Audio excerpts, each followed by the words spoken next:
And maliban kay Pure Gold, meron din akong binili na additional company pa ngayong araw, October 26, 2023. Ito ay ang ICT. And dito executed na yung pagbili natin sa presyong 197.40 pesos per share. And dito sa ating current portfolio na andito na ang ICT, and ang kanyang current share price ngayon ay tumaas na sa 200 pesos per share na ito, and ang ating total returns ngayon ay nasa 1%. And to sa aking current portfolio breakdown, ang ICT ay nasa 5.6% ng aking allocation, and ang aking cash available ay nasa 7.3% na lamang.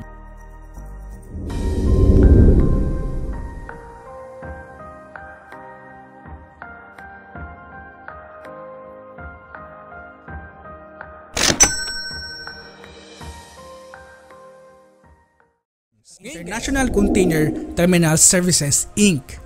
One of the major highlights ng ICT ay yung kanilang free cash flow. Nasa $1 billion yung kanilang free cash flow ngayon in comparison sa kanilang earnings na nasa $649 million lamang. Pinapakita dito sa atin ngayon kung gaano kaganda yung business na ginagawa ng kumpanya ngayon. Remember, may 5 kaparaanan para gamitin itong positive na free cash flow. Una, they can pay dividend. Pangalawa, they can buy back shares. Pangatlo, they can acquire more businesses. Sobrang laki ng kanilang free cash flow. And pang-apat, pwede nilang bawasan yung kanilang mga utang. And pang-5, they can reinvest in themselves. Kaya napaka-importante talaga ng free cash flow. One of the major highlights din sa ICT ay yung kanyang return on equity. Nasa 41.7%. Return on assets ay nasa 12.4%. Last year na return on capital employed ay nasa 19.5%.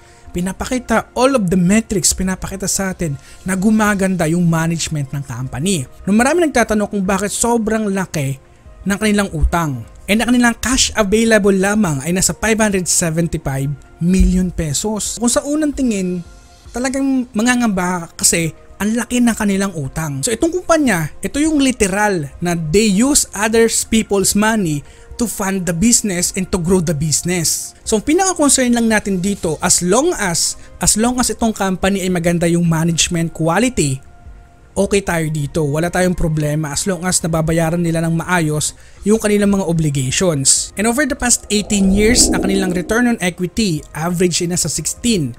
Return on assets ay nasa 6.2 and return on invested capital ay nasa 10.29%.